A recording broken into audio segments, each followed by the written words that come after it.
Isang mapagpalang araw po sa inyo, Sir Blair.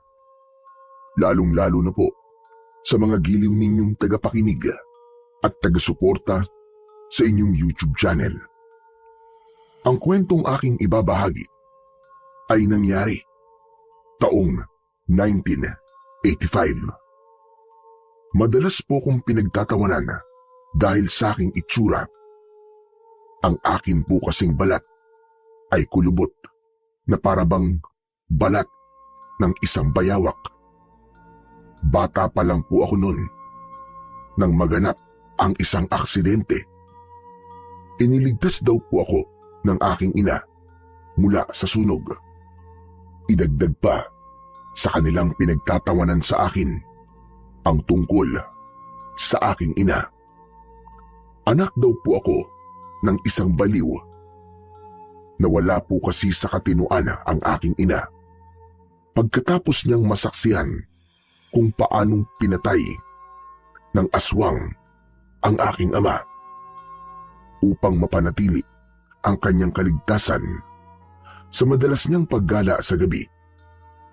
Napilitan po si Lolo Ingkong na ikulong si nanay sa aming bahay.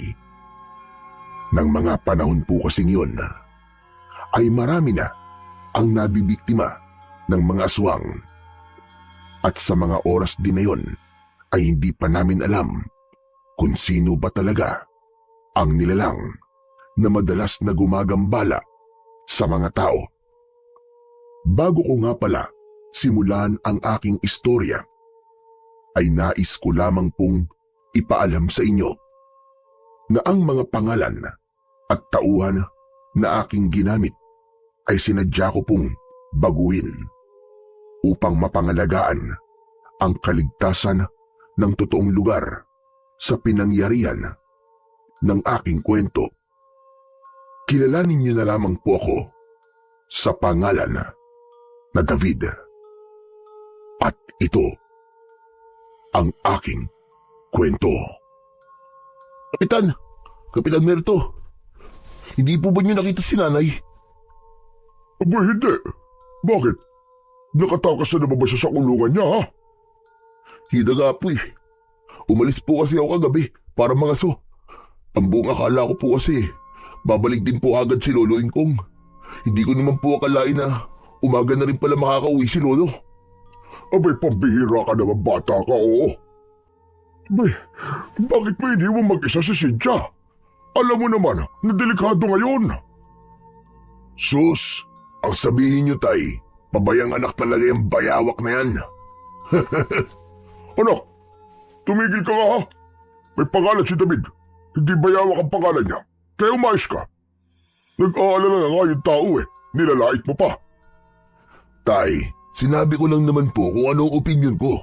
Kung totoong nagmamalasakit siya sa kanyang inang baliw, aba, hindi niya iniiwan ng mag-isa. Di ba, Errol? Oo naman, Kapitan Merto. Tama po si Abong sa mga sinabi niya. Baka naman natauhan na si Aling Cynthia. Pagkatapos, sumama na sa ibang lalaki dun sa kapwa niya baliw. Tumigil na kayo. Nanay kong pinag-uusapan niyo dito. Errol, Abong, ano ba? Tama na yan. Tumigil na kayo. Pumabuti pa eh. Tulungan na lamang natin si David na hanapin ang nanay niyang si Cynthia. Baka kung saan lang yun nagpunta. Huwag na. Huwag niyo na po akong tulungan, Kapitan Merto. Ako na lang po maghahanap kay nanay. Hindi naman pwede yun, David. Kailangan ka namin tulungan. Hala, sige na, Abong at Errol. Samahan niyo na si David. Pumunta na kayo sa gubat. Ako naman, magtutungo agad ako sa sementeryo. At baka doon na naman nagpunta si Cynthia. Magtatanong-tanong na rin ako sa mga tao at baka mamaya may nakakita sa kanya. Ay nako, damay na naman kami sa katangahan ng bayawak na to eh. Nakakainis talaga. Pahinga na nga namin to eh. Kapitan Merto, hindi po ako makakasama kay David sa paghahanap sa nanay niya. Mas kailangan po kasi ako ng asawa kong buntis. Ang mabuti pa kaya, kayo na lang po sumama sa kanya. Kailangan ko na pong umuwi. Buong magdamag na tayo nasa gubat. Kukumustahin ko naman po ang asawa ko. Pambihira na yan. Ang dami mo namang katwiran, Errol. Ilang oras lang naman yun eh. Hala, sige na. Samahan mo na ang aking anak na si Abong. Alalahanin niyong kasama sa tungkulin natin ang protekta ng mga taong nasasakupan natin bilang kawani ng barangay. Hindi na, wag na po, Kapitan Merto. Kaya ko naman pong hanapin si nanay na mag-isa eh. Hindi mo kakayaning hanapin si Cynthia na mag-isa, David. Sasamahan ka na ng mga tanod ko. Sige na. Napasulyap ako sa gawi ni Abong at Errol. Halata sa kanilang muka na napipilitan lamang ang mga ito. Alam ko na kapag nakaalis na si Kapitan Merto, ay pagtatawanan lamang nila ako at pagtitripan. Kaya naman, tinalikuran ko silang dalawa at walang imik na umalis. Narinig ko ang yabag ng kanilang mga paa. Sumunod sila sa akin habang naririnig ko ang hagik-gik ng kanilang tawa. Sinadya talaga nilang iparinig sa akin kung ano ang mga pinag-uusapan nila. Tol, marunong ka bang gumawa ng patibong? Ha? Aba, oo naman. Teka, sandali. Bakit? May huhulihin ba tayong hayop, ha? May bayawak kasi sa unahan ng daan natin, Tol. Ang pangit ng bayawak. Saksakan ng pangit talaga. At may damit ang bayawak, Tol. May bumili kaya sa atin kung sakaling ibenta natin ang bayawak na yan. Baka kahit libre, hindi siya tanggapin. Teka, ako bang pinag-uusapan nyo ha? Bakit? May iba pa bang bayawak dito maliban sa'yo? Hindi ako nakikipagbiruan sa inyong dalawa. Kung wala naman kayo may itutulong pala sa akin, ang mabuti pa. Umuwi na lamang kayo. Hindi ko kayo kailangan dito. Hoy, teka, papalala ko lang sa'yo ha. Baka nakalimutan mo na kung hindi naman dahil kita, Tay, hindi ka namin sasamahan dito, Ugok. Tsaka isa pa, tanong lang. Ang hirap siguro na magkaroon ng isang ina na baliw, ano? Sus, Abong, wag mo na siyang tanungin kung mahirap magkaroon ng baliw na ina. Mas mabuti na itanong mo kay David kung mahirap bang maging isang bayawak. Tignan mo naman, Tolo. Tignan mo ang kanyang balat sa braso. Grabe. Pwede nang paggasaan ng itak sa sobrang kagaspangan. Tumigil na kayo. Wala kayong alam kung gaano kahirap papin at pintasin ng mga kagaya nyo. Magpasalamat na nga lang kayo eh. Alam ko pa rin kung paano magpakatao. Huwag kayong mag-alala. Hindi nyo ako katulad. Mukha nga kayong tao, pero ang asal nyo ay parang sa hayop. Kahit ganito ang itsura ng balat ko, alam ko na mabuti akong tao. Hindi katulad nyo. Mga asal demonyo. Wow! Hanip pa. Lakas mong makapikon na. Ano? Subang tamaan ha? Hindi ako pumapatol sa mga hayop. Ba't lintig na to ha? Hinahamon mo ba ako ha? Tol, ano ka ba naman? Huwag mo na siyang patulan. Sige ka, baka mahawa ka, ikaw rin. Kung sa bagay, tama ka. Baka mamaya magkapalit pa kami ng balat ng bayawak na yan. Maigpit kong nakuyom ang aking mga kamao dahil sa labis na galit. Subalit, mas nanaig sa akin ang kagustuhan kong mahanap si nanay. Kaya naman, mas pinili kong tumalikod na lang at wag na lamang pansinin ang mga pagpaparinig ng dalawa sa akin. Pagkalipas ng ilang oras na paghahanap sa aking ina, hindi namin siya nahanap. Kung saan-saan kami napadpad, panay rin ang tawag ko sa pangalan ni nanay. Habang ang dalawa naman sa hulihan ng aking daan ay panay din ang bulungan at hagik-gikan ng tawa. Kung makatawag naman sa kanyang ina para namang sasagot sa kanya. Wala nga sa katinuan, di ba? Ibig sabihin nun, walang nakikilala, tulala at tanga. Mas baliw pa yata to kaysa sa nanay niya. Hindi ko na napigilan ang aking sarili at hinarap ko silang dalawa. Nanginginig ang aking katawan dahil sa pagtitimpi ko ng galit. Oo, mas baliw nga ako kaysa sa aking ina dahil nanay ko nawawala. Pero kung baligtarin natin ang sitwasyon at ang ina niyo naman ang biglang nawala, ganyan rin ba ang sasabihin niyo? Ganyan pa rin ba kalakas sa mga tawa niyo? Kung kayo naman na nasa kalagayan ko, pababayaan niyo ba nanay niyo? Pasensya na. Wala na akong ina. Tsaka, hindi yung mangyayari, David. Dahil hindi naman baliw ang nanay namin eh. Hindi nga namin alam kung bakit sumama-sama pa kami sa'yo rito. Alam mo, sa totoo lang, mukha mo palang nakakatawan eh. Kaya hindi namin mapigilan ng pagtawa. Masisisi mo ba kami ha? Kung ngayon lang kami nakakita ng tao na mukhang bayawak? Isa pa, hindi namin trabaho ang maghanap ng nawawalang baliw. Kaya ang mabuti pa, ikaw na lang ang maghanap sa iyong ina. Baka may samaligdo ka pa eh. Ipasa mo pa sa amin ang malabayawak mong balat. Halos hindi ako makahinga sa labis na sama ng aking loob habang umaalingaw-ngaw ang malademonyong tawa ng dalawa. Subalit mas pinili kong maging matatag at labanan ang lahat ng kanilang panlalait sa akin. Sige na, makakaalis na kayo. Salamat na lang sa tulong nyo. Tulong na mas nakadagdag pa sa bigat na nararamdaman ko. Wala kaming pakialam sa nararamdaman mo. Tama ka. Wala nga kayong pakialam. Dahil hindi naman talaga kayo tao. Hayop ang tawag sa mga kagaya niyong walang pakialam sa nararamdaman ng ibang tao. Ano? Ano sabi mo? Para sa akin, hindi tao ang tingin ko sa inyo.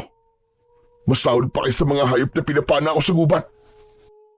Sa tuwing nanguhuli ako ng mga baboy mo, ang mga pagbumukha ninyo nakikita ko. Kaya nga nalilito ko minsan eh. Kung tao pa ba kayo o hayop?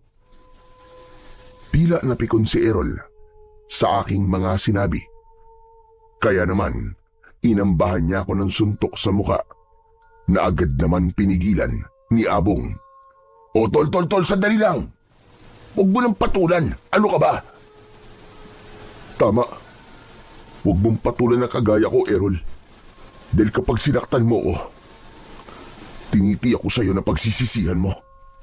Isa pa, di ba ang sabi nga nila, ang mga taong pumapatol daw sa kagaya kong anak ng baliw, wala na rin pinagkaiba sa akin. Hindi! Hindi totoo yan! Tuluyang lumipad ang suntok ni Errol at tumama yon sa aking muka. Ngunit nabaling lang ang aking paningin sa kabilang direksyon. Hindi ako nagpatinag sa malakas niyang suntok. Kailangan kong magpakita ng katapangan para pigilan na nila ako. Ngunit mas naging dahilan pala yon upang mas lalong lumalim ang galit nila sa akin. Pinagtulungan nila akong dalawa na suntukin. Tama na! Huwag niyo akong saktan! Ano bang ginawa kong kasalanan sa inyo? At palagi niyo na lamang akong ginaganito. Palagi niyo akong inaasar, sinasaktan at pinagtatawanan. Hindi ko rin alam kung bakit mainit ang dugo ko sa'yo. Nakikita ko pa lang ang pagmumukha mo. Nasusura na ako at kumukulo na agad ang dugo ko. Kung ayaw mo akong makita, di bumikit ka. Tanga ka pala eh. Mas lalong napikon si Errol at nauwi sa suntukan ang paghahanap namin kay nanay. Nagpambuno kaming dalawa at gumulong-gulong sa lupa. Habang si Abong naman ay panay ang sipa niya sa aking likod. Maya-maya pa ay biglang dumating si Kapitan Merto.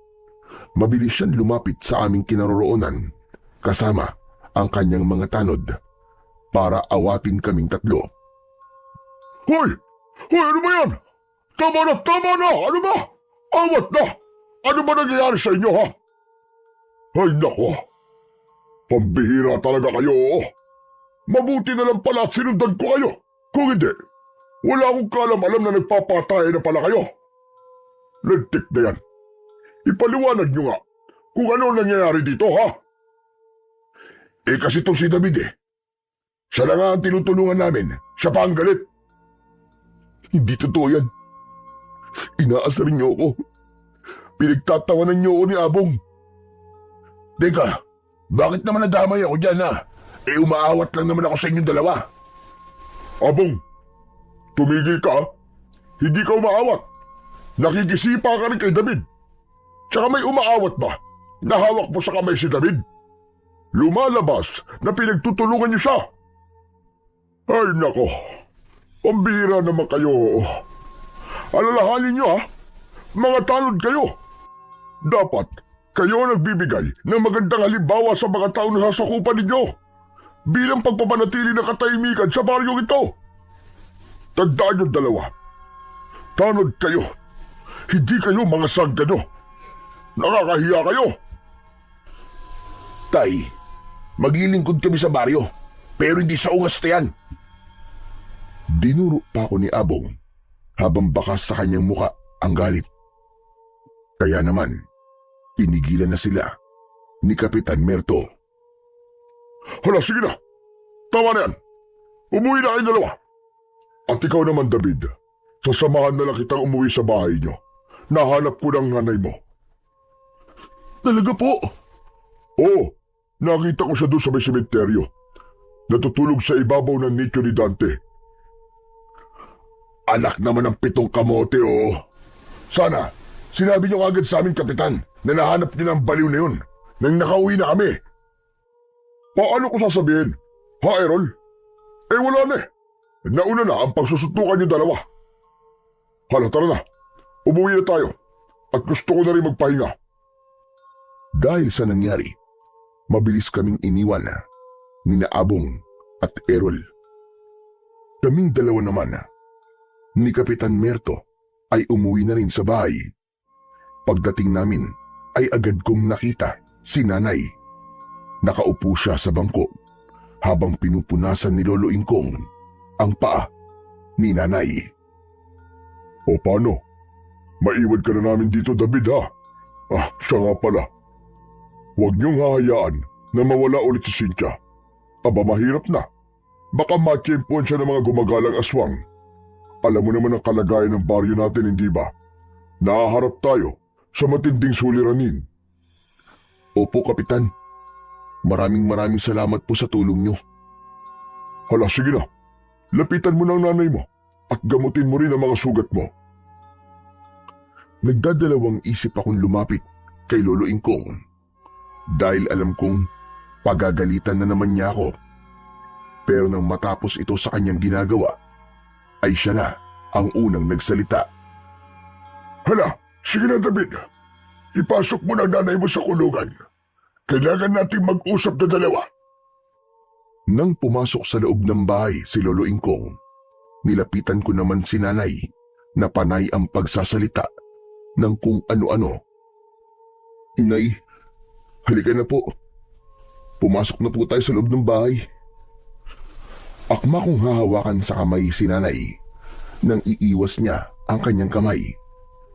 Tinatanong niya ako kung sino ako, kung ano raw ang pangalan ko. Sa tuwing sinasagot ko siya, palagi niyang sinasabi na wala raw siyang anak at patay na ang kanyang asawa. Kung minsan naman, bigla niya akong yayakapin at sasabihin, patayin ko raw ang mga aswang na pumatay sa aking ama. Ilan lamang ang mga yon sa ginagawa ng aking ina na labis na nagpapabigat sa kalooban ko. Pakiramdam ko, pagod na ako sa pag-aalaga sa kanya. Isang malalim na buntong hininga ang pinakawalan ko bago ko ikinulong si Nanay. Pagkatapos ay agad akong nagtungo sa kusina at nakipag-usap kay Lolo Ingkong. Ano pong pag-uusapan natin, Lolo Ingkong? Hindi ko rin nagugustuhan ang madalas na pagtakas ni Cynthia mula sa kulungan niya. Nag-aalala ako, paano kung mapahamak siya? O di kaya naman matsyempuan siya ng mga aso na gumagala sa gabi. Sana, hindi na ito maulit, David. Hindi mo dapat iniiwan na mag-isa ang iyong ina. Ipinagpaliban mo muna sana ang pangangaso mo. Lolo Ingkong, aksidente po ang pagkakatakas po ni nanay sa kulungan niya. Wala pong may kagustuhan nun. Isa pa, kaya lang naman po ako nangangaso sa gubat dahil yun lang naman po ang alam kong hanap buhay. Ang inaalala ko lang naman dito ay baka mapahamak siya. Hindi ka muna sana umalis kagabi. Nang malaman mo na hindi pa ako umuwi. Dapat palitan tayo sa pagbabantay sa kanya. Yun lang. Pasensya na po kayo, Lolo Ingkong. Pero hindi habang buhay ay maikukulong po natin si nanay sa bahay. Isa pa, nakauwi naman po siya ng ligtas, di ba? Ang mahalaga, nandito na po siya at sikapin na lang po natin na wag na po itong mauulit. Ay nako, sana nga ay hindi na maulit ito. At teka nga pala, David, nabalitaan mo na ba ang nangyari doon sa kabilang baryo? Ang alin po, Lolo Ingkong? Aba, 3 ang natagpo ang patay sa kanilang kakauyan. Kaya asahan na natin na maging sa baryo natin ay mas lalong maghihigpit ang ating kapitan sa pagbabantay sa kagubatan. Baka matsyempoan ka ng mga tanod at parusahan ka kapag nakita nilang nangangaso roon. Hindi po nila ako mapaparusahan dahil nasa tamang edad na po ako. Isa pa, ano po bang itsura ng mga bangkay na natagpuan? Ay nako, brutal ang kanilang kamatayan. Kagaya ng naunang mga biktima, kalahating katawan lang nila ang natatagpuan at ang kaputol ay nawawala pa. Bukod pa ron, marami rin mga taong nawawala na hanggang ngayon hindi pa rin sila nahahanap. Kaya naman na po, bawas-bawasan mo ang madalas na pagpunta sa kagubatan. Baka ikaw naman ang sunod na mapahamak. Hindi po yun mangyayari sa akin, Lolo Ingkong. Dahil nag-iingat naman po ko Diyos ko naman batang oo. Pinapaalalahanan lamang kita. Ayokong pati ikaw mawala sa amin ng nanay mo. Paano na lamang kami kung pati ikaw ay mawala? Sino na mag-aalaga kay Cynthia? Mag-iingat na lamang po ako, Lolo Ingkong. Pero hindi niyo po ako mapipigilang mga susagubat. Wala nang nagawa si Lolo Ingkong nang pumasok ako sa loob ng aking silid. Ipinatong ko ang aking pana sa ibabaw ng aking lamesa. Saka ko hinubad ang aking damit. Napangiwi ang aking muka dahil sa sugat ko sa aking likod. Pagsapit ng gabi ay hindi ako dalawin ng antok. Kaya naman naisip ko munang lumabas ng bahay para sana ay magpahangin. Ngunit bigla kong napansin ang kakaibang liwanag sa gitna ng taniman ng sitaw ni Lolo Ingkong. Aba, teka, bakit parang nagliliwanag ang mga dahon ng punong yun? Dala ng aking kuryosidad, nilapitan ko ang puno sa gitna ng sitawan. Mas lalong kumislap sa dilim ang mga dahon. Kaya naman, hinawakan ko yun. Maya-maya pa, bigla akong nakaramdam ng kakaibang kate sa aking kamay. Napaatras ako habang kinakamot ang aking palad. Hanggang sa umabot yun sa aking braso. At kahit sumusugat na ang bawat pagkamot ko sa aking balat, mas lalo lamang tumitindi ang pangangate. Diyos ko! Ano ba ito sobrang kati ng kamay ko? Ano bang gagawin ko?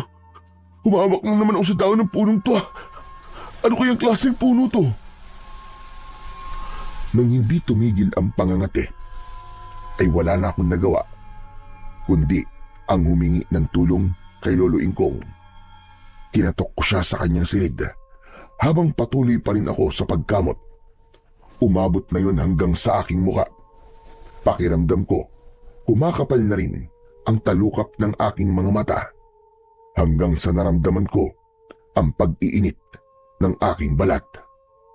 Lolo Ingkong! Lolo Ingkong, tulungan niyo po ako! Lolo Ingkong! Bumukas ang pinto at lumabas si Lolo Ingkong.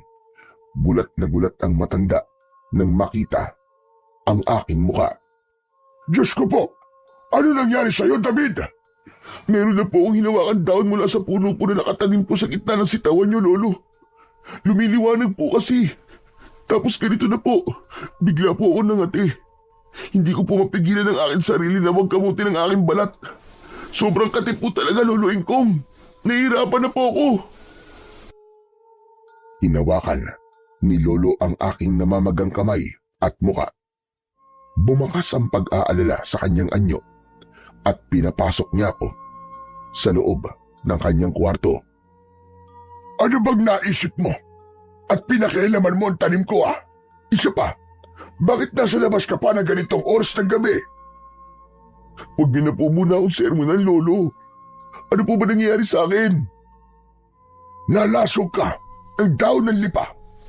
Ang sino man nahahawak sa kanyang daon ay mangangati na sobra hanggang sa nagnating ka. Ano? Bakit naman po kasi kayo nagtatanim ng ganong klaseng halaman? Pambihira naman kayo, Lolo. Meron akong dahilan kung bakit kailangan ko magtanim ng mapanganib na puno ng lipa. Kung ano man po yung dahilan nyo na yan, hindi na mahalaga yun. Ang mahalaga, Lolo Ingkong, tulungan nyo na lang po ako. Hindi ko na po talaga kaya ang kati. Marami na rin po ang sugat sa balat. Tignan nyo nga. Wala akong tigil sa pagkamot. Ay nako, sandali lang. At ikukuha mo na kita ng gamot. Lumapit si Lolo Ingkong sa kanyang lumang aparador. Pagbukas niya, ay napansin ko kagad ang mga ribulto na kulay itim at isang limbro na nakapatong sa estante. Kinuha niya ang bote ng langis at agad siyang lumapit sa akin. Anong kamay ba ang ipinanghawak mo sa daon? Ito po kaliwang kamay ko, Lolo. Ano po bang uri ng laso ng daon ng lipa? Ang daon ng lipa ay isang tropical wood nettles. Kilala ito sa puno ng lipa sa Tagalog. Sa ibang wika, ang lipa ay tinatawag na ligas, lalo na dito sa Kabikulan. Isang kilalang lahi ng mga halaman na naglalabas ng lason na nagdudulot ng matinding pangangati sa balat. Bakit lumiliwanag po ang kanyang daon sa gabi? Hindi siya talagang lumiliwanag sa gabi. Kung nakikita mo ang liwanag ng kanyang daon, ibig sabihin nun, ikaw ang susunod sa aking yapak. Ano? Susunod po ako sa yapak nyo bilang antingero? Oo. At may papaliwanag ko lamang sa iyo ang lahat kapag dumating na ang takdang oras. Teka, ano ba ang kulay ng liwanag na nakita mo sa daon ng lipa? Kulay dilaw po na para bang ilaw ng alitaptap. Kapag nagkulay asul ang liwanag ng daon, yun na ang hudyat para ipamana sa iyo ang lahat ng aking mga kagamitan sa pakikipaglaban sa mga aswang. Ho? Manunugis po kayo ng aswang? Hindi lang ako basta manunugis ng aswang, Apo.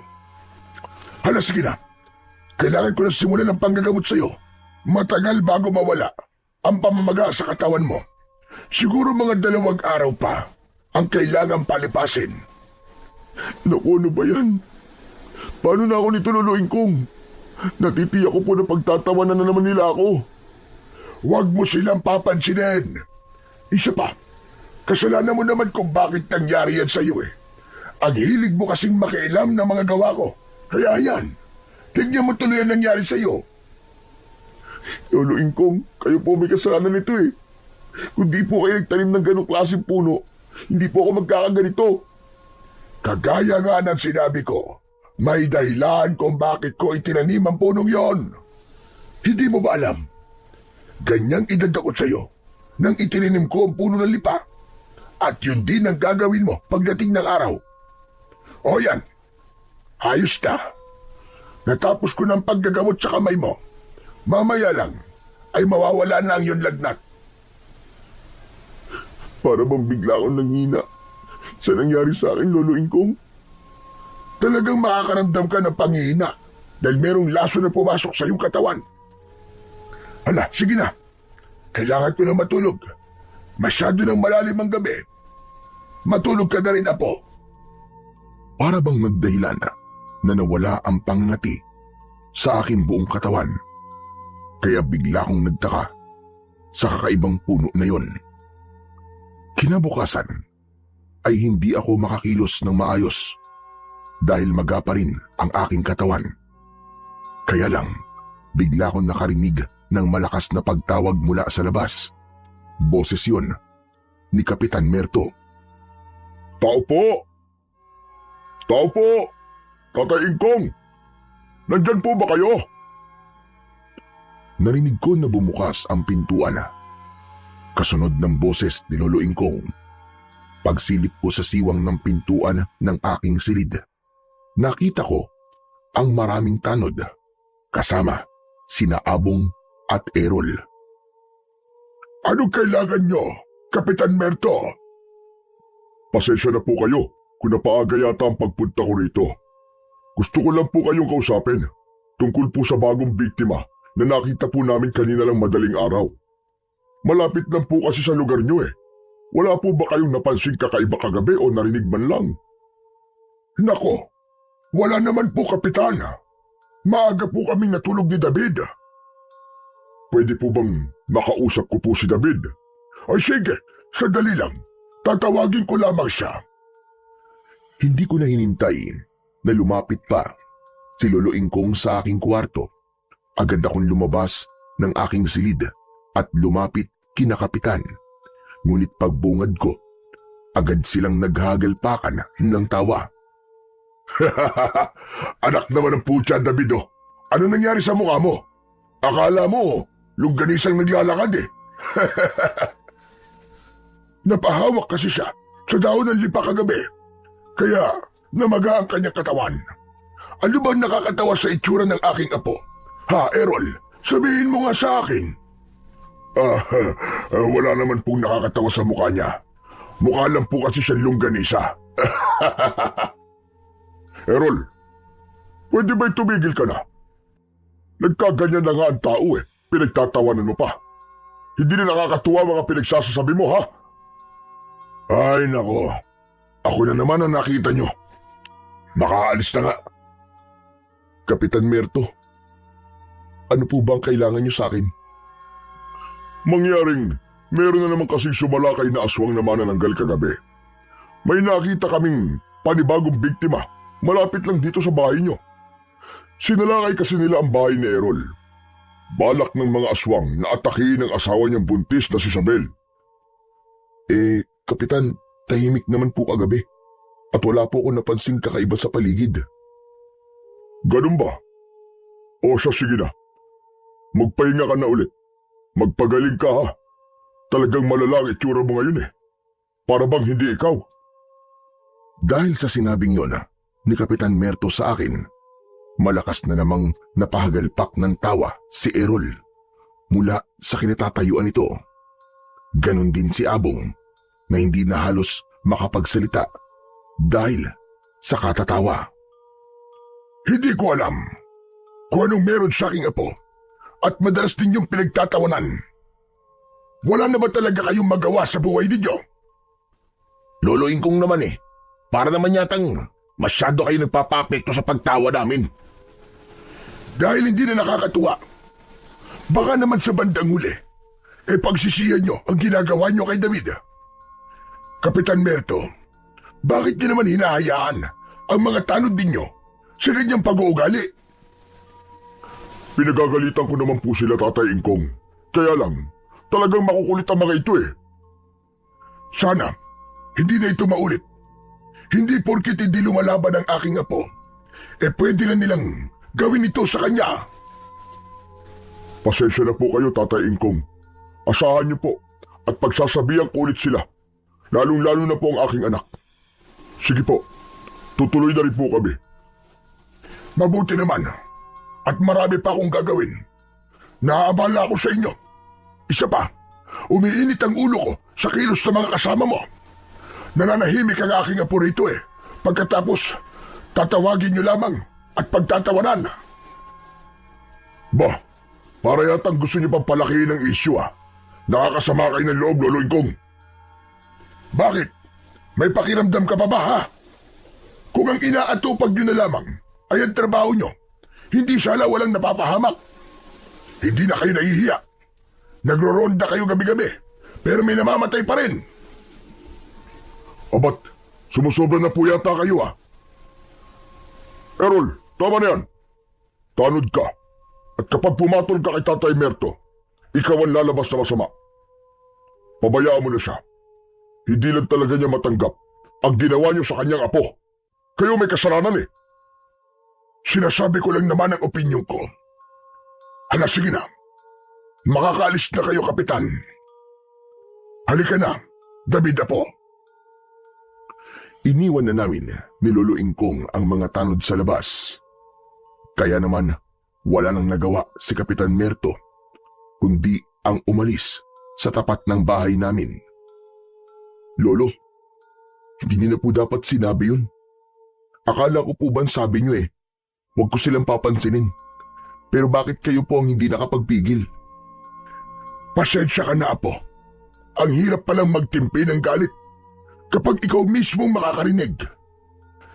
Hindi ko lang talaga gusto ang isang tanod na yung kanina. Masyadong mapanglait at mapanghusga sa kapwa niya. Ay nako, tama na nga po, Lolo. Huwag niyo na pong isipin yun. Pagkalipas ng 2 araw, ay muling bumalik sa normal ang aking itsura.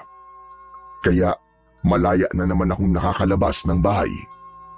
Ngunit isang gabi, muling nakatakas ang aking ina mula sa kanyang kulungan. Kaya naman, hinanap namin siya ni Lolo sa kakahuyan. Dala lang namin ang sulo at ang aking pana. Ilang oras kaming naghahanap, ngunit wala talaga si nanay. Binalot ng matinding pag-aalala ang aking pagkatao, lalo na nang makarinig ako ng malakas na pag-angil mula sa itaas ng puno, kasunod ng malakas na pagaspas ng pakpak na parabang napupunit na kumot. Lolo, aswang po yun, di ba? Aswang na manananggal. Diyos ko po, Apo. Aswang nga lumilipad sa tapat natin. Bilisan mo. Kailangan na natin makalis dito. Bukang nakita na nila tayo. Pagtingala namin ni Lolo Ingkong sa langit, ay sakto rin ang pagbulusok ng lipad ng aswang na manananggal. Tinangka niyang dagitin sa balikat si Lolo Ingkong. Ngunit iniharang niya ang kanyang itak sa aswang. Sabay bigwas ng taga sa nilalang na tumama naman sa kamay nito. Umangin ng malakas ang manananggal, saka ito lumipad, papalayo. Ngunit pagkalipas ng 5 minuto, muling bumalik ang manananggal at ako naman ang sinubukan niyang dagitin. Yumuko ako, sabay tutok ng aking pana sa muka ng aswang. Agad kong pinakawalan ang aking palaso. Tumama yon sa balikat ng nilalang.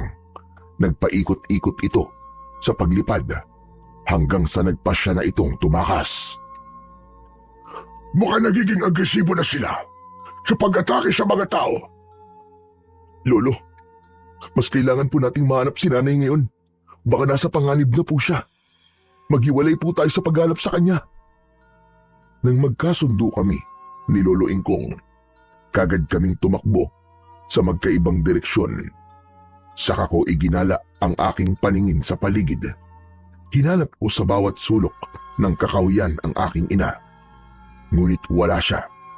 Pagkarating ko sa gitna ng kagubatan, ay bigla akong natigilan sa paglalakad.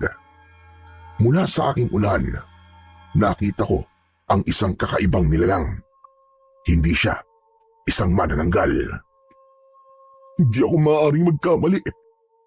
Aswang ik-ik ang nasa harapan ko. Kung ganun, saan yung puwersa silang umaatake sa mga tao? Mukha yatang naliligaw ko ng daan, binata. Hindi mo yata alam na ito ang aking teritoryo. Ang kapal ng mukha mong angkinin ng lugar na to. Kung saan ka lang nakatayo, yun lang ang teritoryo mo, hunghang. Hindi ka yata natatakot sa akin. Sa Diyos lang ako natatakot. Pero sa mga kagaya mo ng ampo ng demonyo, hindi ako matatakot sa'yo. Tumawa ng malakas ang aswang na ik-ik, ngunit itinaas ko ang aking pana at itinutok ko sa kanya ang aking palaso. Sigurado na sa gagawin ko tong sa'yo, hindi ka na makakatawa ng ganyang kalakas. Hindi ko na pinaporma ang nilalang. Agad kong binitiwan ang pisi ng aking pana. Ngunit nasalo ng aswang ang aking palaso. Para siyang kidlat sa bilis kumilos. Namalayan ko na lang na nasa harapan ko na siya at sakal niya na ako sa leeg. Ngunit hindi ako nagpatinag. Sinuntok ko ng paulit-ulit ang kanyang braso. Kaya naman, nabitiwan niya ako. Saka ako nakahanap ng pagkakataon. Mabilis kong itinutok ang aking palaso sa dibdib ng aking kalaban. Matakot pala! Ikaw ang matakot sa akin! Dahil hindi ka sasantuin ng aking palaso! Akma ko na sanang bibitiwan ang pisi ng aking pana. Nang maunahan ako ng saksak ng kuko ng aswang na tumama naman sa aking tiyan, bigla kong naramdaman ang labis na sakit mula sa aking sugat. Ngumisi ito at humalakhak ng malakas. Magdasal ka na kung marunong ka magdasal. Dahil ihaharap kita kay kamatayan. Kasunod ng saksak, tumama ang malakas na suntok ng aswang sa aking muka.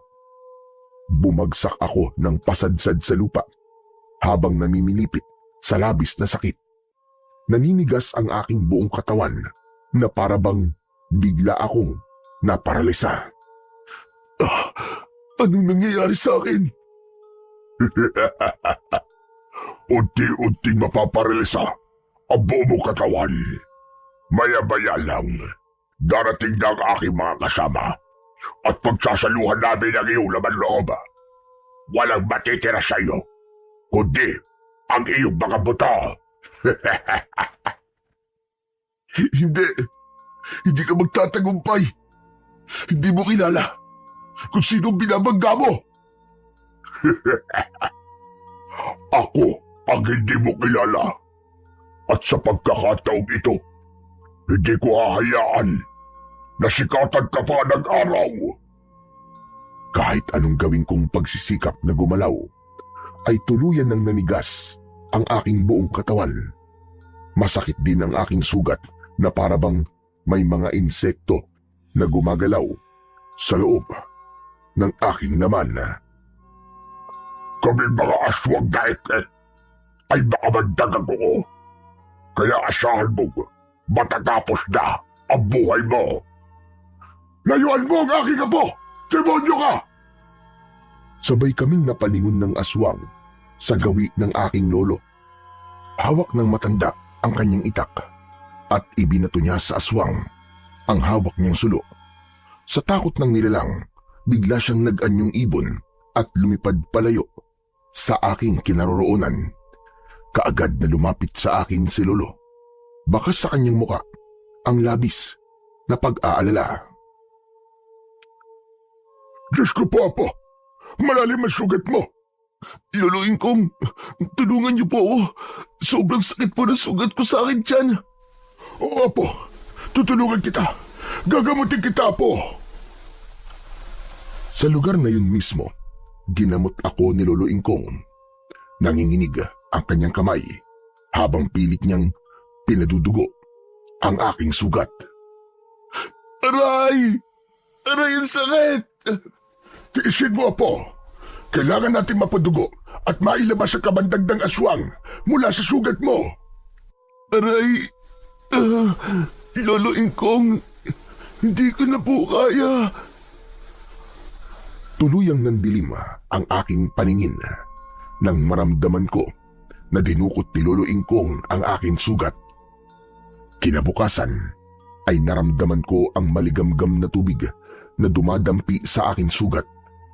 Dahan-dahan akong nagmulat ng aking mga mata. Salamat naman. At nagising ka na rin, Apo. Grabe, nag-alala ako sa iyo ng gusto. Dahil 2 araw kang walang malay. Ho? 2 araw po? Pero bakit po?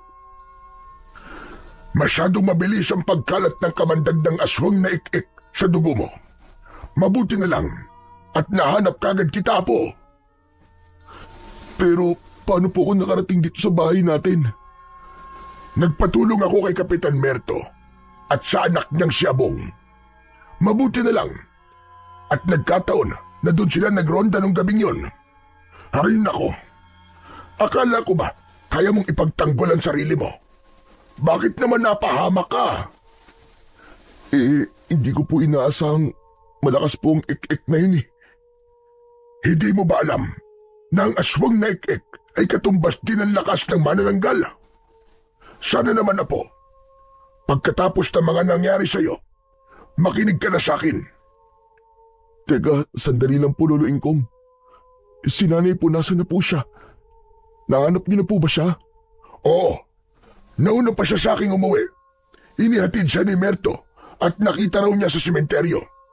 Hindi ko man lang naisip na doon siya palaging pumupunta kapag tumatakas siya. E di sana, nahanap ko siya kagad.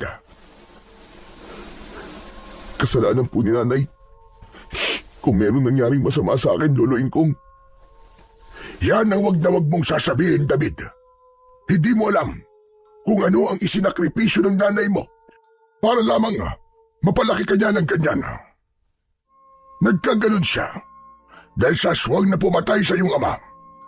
Kaya sana naman, habaan mo pa ang pasensya mo sa iyong ina. Pero, paano naman po tayo, Lolo? Paano naman tayo na nag-aalala sa kanya? Hindi lang po 1 beses ako napahamak sa paghahanap kay nanay. Kaya, nakakaubos na po talaga ng pasensya, Lolo Ingkong. Gusto ko na po sumuko. Kahit kailan, hindi ka sinukuan ng nanay mo. Kaya wag mo siyang susukuan, Apo. Mas kailangan niya ng tulong natin. Hindi na ako nakipagtalo kay Lolo Ingkong dahil alam ko sa huli, ako lamang ang talo. Kaya naman, buong araw akong nagpahinga at natulog. Ngunit pagsapit ng gabi, ay biglang nagwala si nanay sa loob ng kanyang kulungan. Pilit niyang sinisira ang rehas na gawa sa bilog na kahoy. Kaya naman, lumapit ako sa kanya at hindi ko na napigilan pa ang aking sarili. Nay, pwede ba tumigil na po kayo? Bakit po ba kayo nagkakaganyan? Tulungan niyo rin po ang sarili niyo, Nay. Alam niyo, pinagtatawanan na ako ng mga tao dahil sa inyo eh. Nahihiya na ako.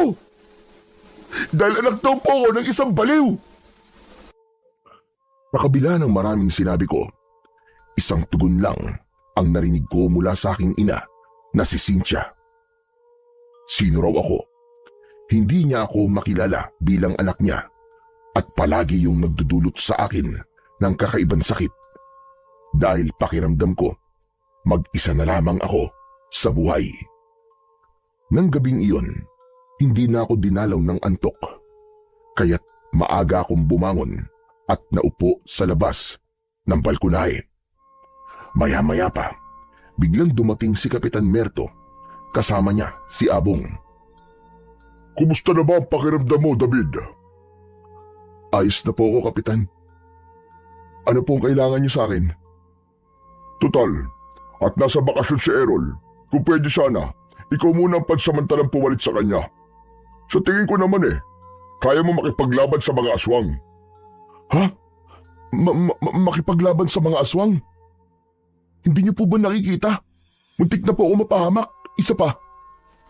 Bakit niyo naman po hinayaang magbakasyon si Errol? Mangyari kasing palagi na raw sumasakit ang tiyan ng kanyang asawa. Nag-aalala siya na baka mapano si Isabel. 1 linggo lang naman siyang titigil sa pagroronda. Hihintayin lang daw niyang mawala ang pananakit ng tiyan ng kanyang asawa. Baka naman po, nilalapitan na ng aswang na manananggal si Isabel. Yun nga din ang kutob ko. Kaya pumayag na rin akong samahan niya ang kanyang asawa. Kung ganun po, kailan po ako magsisimula, Kapitan? Ngayon na. Di ba sabi mo naman ayos na ang pakiramdam mo? Sige po, maghahanda lang po ako ng gamit ko. Sa labas na sila ng bahay naghintay sa akin. Pagkatapos kong maihanda ang aking pana, ay agad kaming nagtungo sa gilid ng kakawyan para tignan kung meron na namang bangkay na makikita sa lugar na yon. Hindi nga ako nagkamali. Nadatnan namin ang nagkakagulong mga tao. Sa daan pa lang ay nakita na namin ang ilang patak ng dugo sa lupa. Nang makarating kami sa kinaroroonan ng biktima, tumambad sa aming paningin ang itsura ng bangkay ng isang babaeng buntis. Nakadilat ang kanyang mga mata. Putol ang mga braso at nakalaylay ang dila. Wakwak ang tiyan dahil dinukot ang sanggol mula sa sinapupunan nito. Dahil sa nangyari, nagkaroon kami ng biglaang pagpupulong sa pangunguna ni Kapitan Merto. Lubha na ako nababahala sa walang tigil na pamiminsala ng mga aswang sa baryo natin. Kung kinakailangan na magdagdag tayo ng mga tanod ay gagawin ko. Mapanatili lamang ang kaligtasan ng mga tao rito. Kapitan, sa paano pong paraan natin mapipigilan ng mga aswang? Kailangan natin bumuo ng 2 pangkat. Sa pangunguna naman ng aking anak na si Abong, upang hindi na maulit ang ganitong pangyayari. Abay, mahirap ang naisip niyong gawin, Taya. Paano natin matatalo ang mga nilalang na may kakayahang lumipad? Sige nga. Sa tingin ko kailangan na rin gumawa tayo ng palaso. Tama ka, anak. Imbis na sibat, palaso ang gagamitin natin panlaban sa mga aswang. At tungkol naman sa paggawa ng mga sandata, si David ang siyang mamumuno. Hindi ako makakapayag, Tay. Hindi po ako makakapayag. Si David ang aasahan natin sa paggawa ng mga pana. Wala akong tiwala sa kanya. Baka puro kapalpakan lang ang gawin nito Imbis na manananggal ang mapatay natin, baka mga bayawak lang ang kayang patayin ng gagawin niyang palaso. Dahil sa sinabing yun ni Abong, umalingaw-ngaw ang malakas na tawanan ng mga tao habang nakatingin silang lahat sa akin. Anak, huwag mong husgahan ang kakayahan ni David. Sanay siya sa pangangaso, kaya masasabi kong mahusay na siya pagdating sa pana. Bakit, Tay? Mahusay din naman si Errol Siya na lamang ang mamuno sa ating pangkat pagdating sa sandata. May tiwala rin ako kay David. Alam kong magagawa niya na maayos ang tungkuling nakaatang sa balikat niya. David, magagawa mo ba yun? Opo, Kapitan Merto. Magagawa ko po yun. Pagkatapos ng matinding pagpaplano ng aming mga gagawin, nakita kong nag-e-ensayo ang mag-ama sa pakikipaglaban gamit ang kamao. Wala silang damit pang itaas. Napakunot ang aking noo dahil meron akong napansin sa kanilang katawan. Kapitan Merto, sunog po ba yan? Alin? Ito bang nasa likod at dibdib ko? Opo, saka si Abong meron din po sa tiyan at hita. Hindi ba't nagkaroon ng sunog sa baryo natin na sumalakay ang mga aswang na manananggal? Sinunog nila ang mga bahay namin. May 13 taon na ang nakakalipas magmula nung nakaligtas kami sa malaking sunog na yun. Namatay ang bunsong kapatid ni Abong kasama ang aking asawa. Kaya magmula noon, isinumpa ko sa akin sarili na pamumunuan ko ang pagtugi sa mga aswang. Ngayon ko lang po nalaman na pati pala kayo ay muntik na ring mamatay dahil sa sunog. Pangalawang buhay na namin ito ng aking anak na si Abong. Pero bakit ganun? May peklat din naman po pala sa katawan si Abong. Pero kung makapanglait po siya sa aking braso, akala ko ay wala siyang tinatago. Hoy! Narinig ko yun Anong pinagsasasabi mo, ha? Sos, Abong, tumigil ka na nga. Wala namang masama sa sinabi ni David eh. Hala, sige na. Ituloy na natin ang pagsasanay. Mamaya, ikaw naman David, ang tuturuan ko makipaglaban gamit ang kamao at sipa. Na parang ganito. Sabay pagpapatumba ni Kapitan Merto sa kanyang anak na si Abong. Nang matapos sila sa pagsasanay, ako naman ang tinuruan niyang makipaglaban. Naging madali sa aming lahat ang pagroronda dahil nagpahinga rin ang mga aswang sa pagsalakay. Pagkalipas ng 1 linggo, ay bumalik na si Errol. Kaya naman, bigla akong natanggal sa kanilang pangkat. Pero natapos ko naman ng maaga ang paggawa ng mga palaso at pana. Isang gabi, palihim akong sumunod sa mga nagrorondang tanod. Bigla silang tumigil sa paglalakad nang makarinig sila ng kakaibang huni mula sa itaas ng mga puno. Ganun na lamang ang panlalaki ng kanilang mga mata nang bumulaga sa kanilang paningin ang mga aswang na manananggal. Sabay-sabay silang umatake papalapit sa kinaroroonan ng mga tanod. Kaagad akong kumilos. Nagpakawala ako ng palaso na tumama sa ilang mga aswang na umaatake sa mga tao. Magsikalat kayo mga kasama! Huwag niyong hahayaang may masaktan sa inyo! Tay! Tulungan niyo ako, Tay! Tay! Mula sa aking pinagtataguan ay nakita ko si Abong. Dinagit siya ng aswang na manananggal. Mabilis akong tumakbo para sundan si Abong. Habang inililipad ito ng aswang papunta sa himpapawid. Hindi rin naman matulungan ni Kapitan Merto ang kanyang anak dahil maging siya ay inatake na rin ng aswang. Kaya naman, mabilis akong umakyat ng puno. Tumungtong ako sa sanga habang nakatutok ang aking pana sa manananggal. Sabay, pagpapakawala ko ng aking palaso na tumama naman sa leeg ng aswang. Nabitiwan ito si Abong. Mabilis ko siyang sinalo habang nakalambitin ako sa sanga ng puno. Abong! Huwag kang bibitaw ha! Kumapit ka lang sa kamay ko! Hindi ko na kaya, David! Ang sakit na ng sugat ko sa balikat! Tiisin mo, Abong! Hindi kita mababayaan! Maingat kong ikinapit ang aking paa sa sanga ng puno at pilit kong iniangat paitaas si Abong. Nang tuluyan siyang makasampa sa sanga, ay saka naman ako lumundag mula sa itaas ng puno. Iniwan ko si Abong at tinulungan ko ang iba pang mga tanod. Nang gabing yun, ay tuluyan na akong nakipagpambuno sa hindi mabilang na mga aswang na manananggal.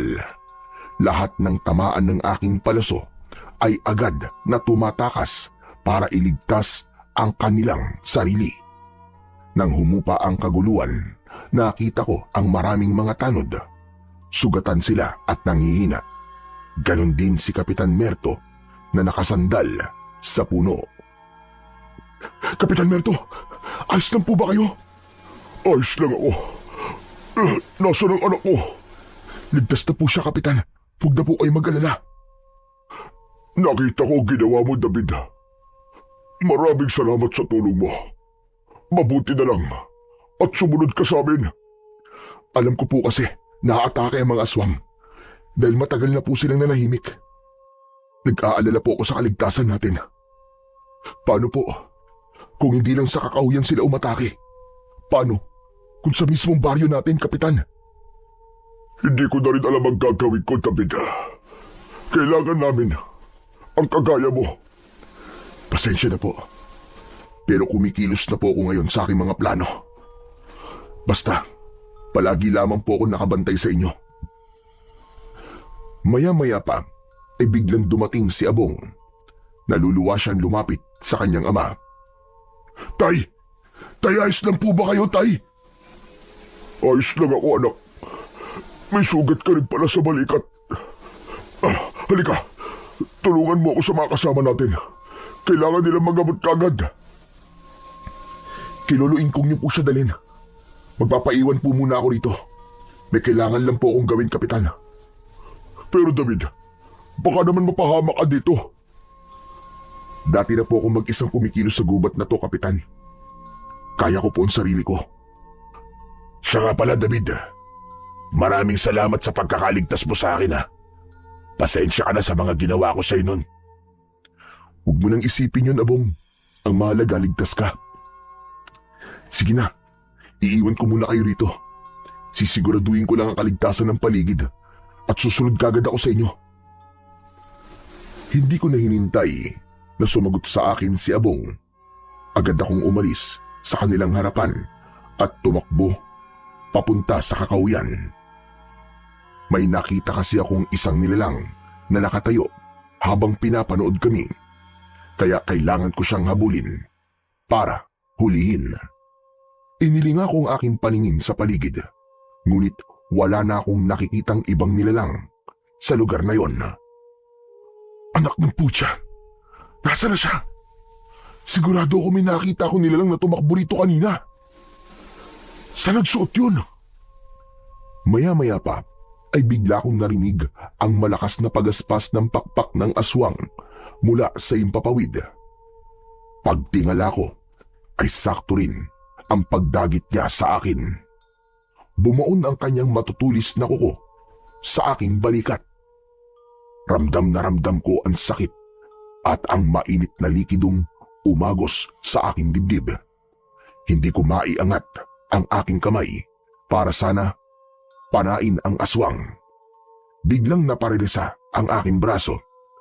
Kaya naman, tuluyan na akong naiangat sa lupa ng aswang na manananggal. Mabilis ang tibok ng aking puso dahil pakiramdam ko ng mga oras na yon ay talaga namang katapusan ko na. Mabuti na lang at sumabit ang aking paa sa isang sanga ng puno. Magaling ako sa pagkapit sa sanga gamit ang binti, kaya nga wala nang nagawa ang manananggal nang tuluyan akong nakakapit sa sanga. Nakipaghilahan ako sa kanya. Siguro naman, bibitiwan mo lang aking balikat sa gagawin ko sa'yo. Hayop ka, demonyo ka! Dahil hindi natatanggal ang mga kamay ng aswang sa aking balikat, kinagat ko ang kanyang kamay.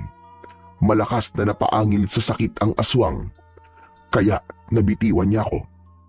Mabuti na lang at naigalaw ko na ang aking braso bago pa ako mahulog sa lupa. Nang makabawi ako ng lakas, mabilis akong bumaba mula sa puno. Napaluhod ako sa lupa, saka ko pinilit maglakad papunta sa aming bahay. Nadatnan ko ang mga tanod. Abala ang lahat sa pagpapagamot kay Lolo Ingkong. Ngunit napansin ko na wala si Errol sa mga tanod na nasugatan. Kaya naman, tinanong ko na si Kapitan Merto. Kapitan, nasan po si Errol? Hindi niyo ba siya kasama sa pagroronda? Kasama namin siya kanina, David. Pero bigla siya nagpaalam na uuwi. Bakit mo ba naitanong? Wala naman po. Nagtataka lamang po ako dahil palagi po siyang umaalis kapag nagroronda kayo. Ay naku, David, pwede ba? Huwag mo munang isipin ng ibang tao. Unahin mo muna ang kalagayan mo. Tignan mo, isugat ka rin sa balikat Parang wala na sa'yo. Halika nga, ako na nga ang gagamot sa sugat mo. Dahil sa tingin ko, kailangan na rin ng Tatay Ingkong ang tulong ko. Hindi na ako nakatanggi nang tanggalin ni Kapitan Merto ang aking suot na damit. Napasigaw ako sa labis na sakit nang dumikit ang tela sa aking sugat. Kumuha ng malinis na tela si Kapitan Merto sa kabinasa ng tubig. Nilinisan niya muna ang sugat ko pero bigla siyang natigilan. Teka, anong balat na to? Balat ba ito o sugat? Ang alin po, Kapitan Merto? Yung marka sa balikat mo. Kulay itim na hugis bilog. Iyan po ba? Bata pa lang po ako, meron na po akong ganyan. Bakit po? Wala naman. Nagandaan lang ako sa itsura. Pero hindi ako kumbinsido sa sinabing yon ni Kapitan Merto dahil pakiramdam ko may kakaiba sa aking balat. Kaya biglang nanginig ang kamay nito habang nililinisan niya ang sugat ko sa balikat. Panay rin ang buntong hininga niya. Kapitan Merto, may problema po ba sa marka ko? Wala naman. May bigla lang ako naalala. Agad namang napansin ni Lolo Ingkong ang ginagawa ni Kapitan Merto sa aking sugat at agad itong lumapit sa aming kinaroroonan. Iniwan nito ang ibang sugatan. Diyos ko, David! Ano nangyari sa iyo, Apo? Palagi ka na lamang napapahamak. Teka, kanina mo pa bang nililinisan ang sugat ng apo ko, ha, Kapitan? Opo, Tatay Ingkong. O ganun, David. Sige na, magbihis ka na ng damit mo. Mamaya na lamang kitang gagamutin kapag natapos ko na ang mga ginagamot ko. Sige na, sige na. Kulang na lang ay ipagtulakan ako ng matanda na pumasok sa loob ng aking silid. Natigilan na lamang si Kapitan Merto dahil sa ikinilos na yon ni Lolo. Pagkalipas ng ilang sandali, ay kagad na nagpaalam ang mga tanod at si Kapitan kay Lolo Ingkong. Saka ako lumabas nang makaalis na silang lahat.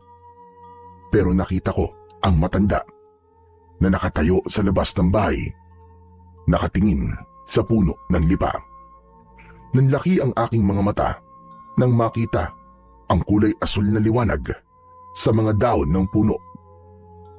Panahon na para ilipat sa iyo ang mutya ng dahon ng lipa. Ano po? Mutya ng dahon ng lipa? Ang mismong puno ng lipa ang pumili sa iyo.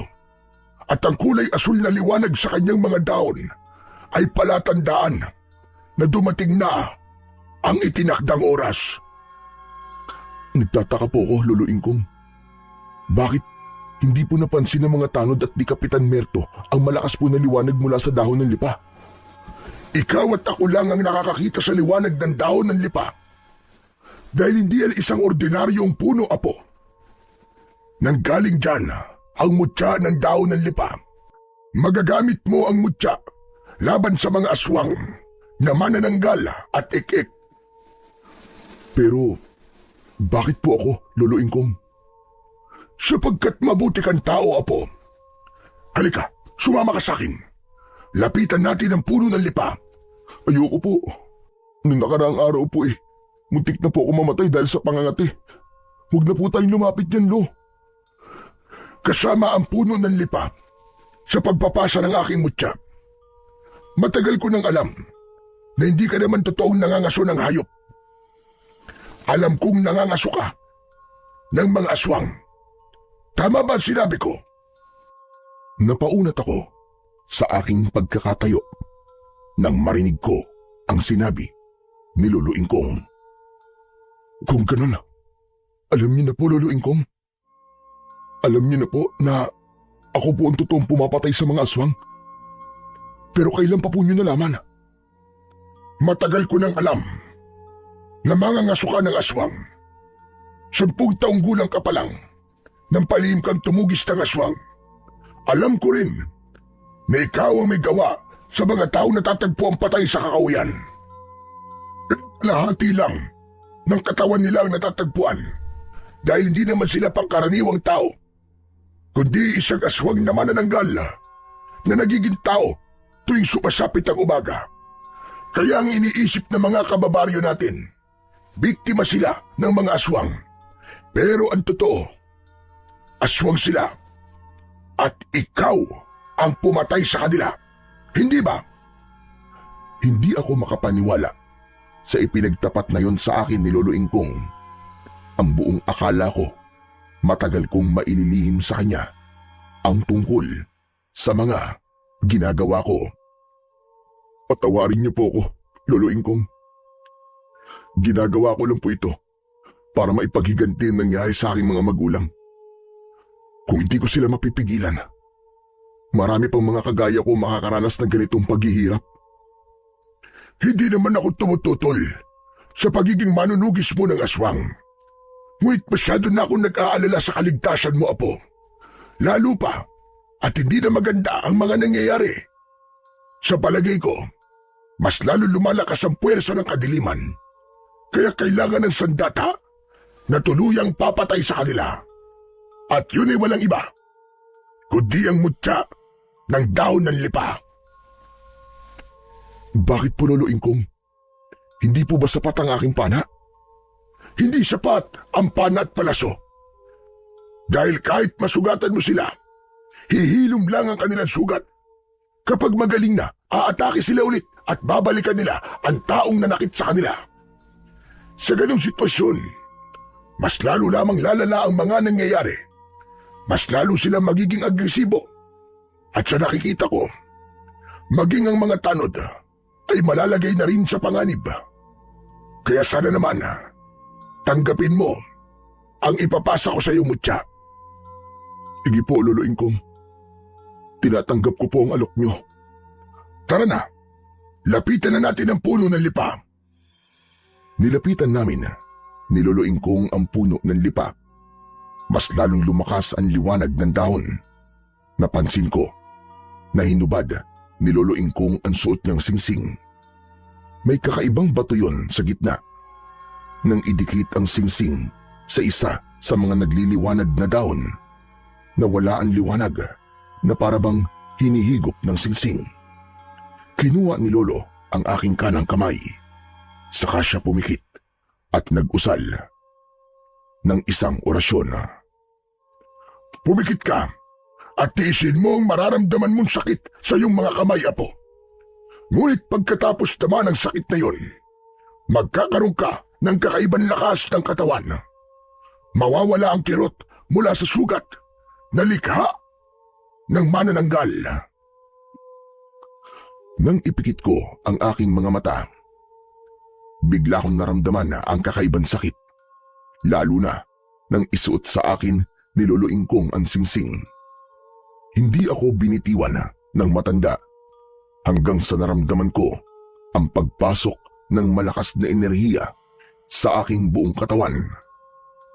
Nanginig ang aking kamay, kaya nagmulat ako ng aking mga mata. Ganun na lamang ang pagtataka ko nang mapansin ko ang pagliwanag ng paligid kahit gabi na at walang liwanag mula sa sikat ng buwan. Magbabago ang lahat ng sa iyo, apo. Magkakaroon ka ng kakayahang tumalas ang paningin, pandinig, pangamoy at pakiramdam sa paligid. Lahat ng sandatang mahahawakan mo ay magkakaroon ng iisang epekto. Iyon ay ang matinding pangangati ng kanilang katawan. Lolo Ingkong, ganito po ba talaga kalakas ang singsing na to? Gaano po kalakas ang epekto ng mutya? Malalaman mo yan sa oras na may makalaban ka ng aswang. Hindi na gumagana yan sa akin. Dahil alam mo naman matanda na ako. Naghihintay na lamang ako ng pagpapasahan. At nang mailipat ko sa iyo ang mutya, bigla kong naramdaman ang panghihina ng aking katawan.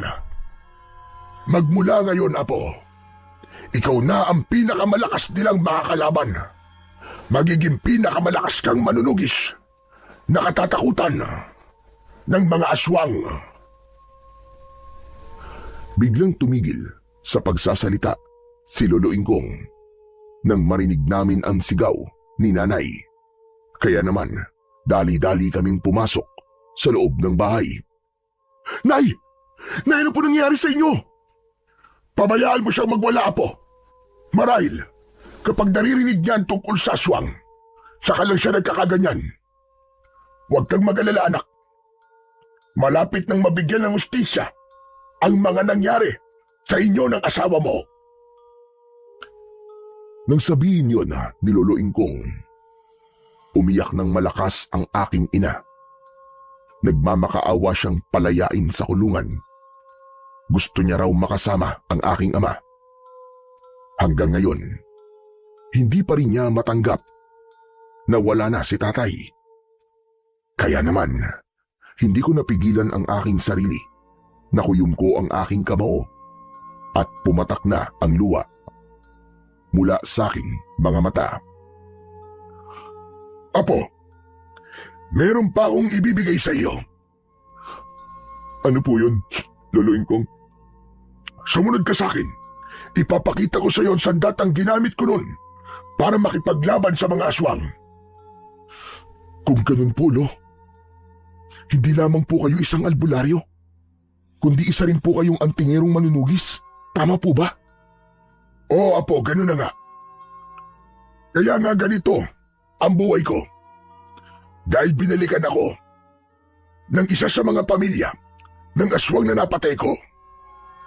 At malakas ang kutob kong isa sa kanila ay ang aswang na gumagambala ngayon sa baryo natin. O di kaya naman, isang tao na minsang nagalit sa iyong ina. Pagpasok namin sa silid, ay kinuha ni Lolo Ingkong ang isang lumang baul. Binuksan niya yon at iniabot niya sa akin ang kulay itim na tela. Buksan mo, Apo.